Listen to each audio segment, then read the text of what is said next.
નમસ્કાર મિત્રો, જય ભીમ.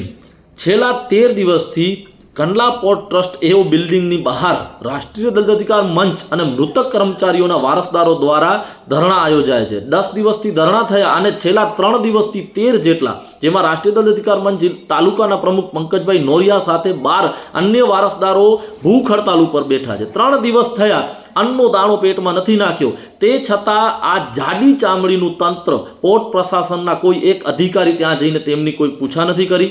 સાથે આજે તો દુઃખદ બાબત બની કે ત્યાં એક ભૂખ હડતાલ પર બેઠેલ મહિલા દેવી સુબ્રમણ્યમ, એમની તબિયત લથડતા તેમને 108માં હોસ્પિટલ લઈ જવામાં આવ્યું છે. એમની સારવાર ચાલુ છે અને આરોગ્ય વિભાગને પણ હું ચોક્કસ કહીશ કે તમને પણ તમારા પેટનું પાણી નથી હલતું. તમે 3 દિવસ થયા કોઈ એક પણ વ્યક્તિની તપાસ નથી કરી. એટલે આ એક ગંભીર બાબત છે. આ લડત હકની છે, કારણ કે પોર્ટ પ્રશાસનની બહાર બેઠેલા લોકોની માંગણી એટલી જ છે. આ 440 વારસદારો પોતાના હકની, ન્યાયની માંગણી નોકરીઓ માટે કરી રહ્યા છે. એના સાથે અન્ય માંગણીઓ એનામાં લેટરમાં આપી અને જણાવ્યું છે. છેલ્લે જ્યારે હું કંડલા પોર્ટ ટ્રસ્ટના જવાબદાર અધિકારીઓ સાથે બેઠો, ચેરમેન સાહેબ સાથે પણ આમ રજૂઆત કરી અને એમને પણ માંગણીઓ અમે જણાવી, તે છતાં પણ આ પોર્ટ પ્રશાસન જાણે જાડી ચામડીનું બની ગયું છે, એ સ્પષ્ટપણે જણાવી આવે છે. ચોક્કસ હવે આ મુદ્દે અમે ઉગ્ર થવાના છીએ. રાષ્ટ્રીય દલિત અધિકાર મંચ સંગઠન તેમજ વારસદારો મળી અને ઉગ્રથી ઉગ્ર આંદોલન હવે અમે કરશું, કારણ કે 3 દિવસ જેટલું ભૂખ હડતાલનો સમય વીતે અને આ તંત્રને કોઈ પણ શરમ ના આવતી હોય તો હવે અમે ચોક્કસ એ મુદ્દે લડત કરશું. અને હું આવતીકાલે પોર્ટ પ્રશાસનની બહાર ચોક્કસ જે છાવણી છે ત્યાં આવવાનો છું. અને હવે અમે ચોક્કસ ચીમકી આપીએ છીએ કે હવે ફક્ત ભૂખ હડતાલ અથવા ધરણા નહીં હોય, હવે ચક્કાજામ પણ થશે અને ઉગ્રથી ઉગ્ર આંદોલન થશે.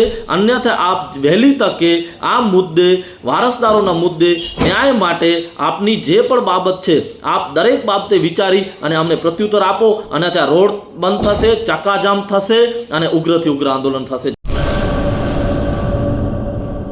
કચ્છમાં બાગાયતી ક્રાંતિ બાદ જળ ક્રાંતિ માટે તત્પર છે શ્રીનાથજી એગ્રો કોર્પોરેશન.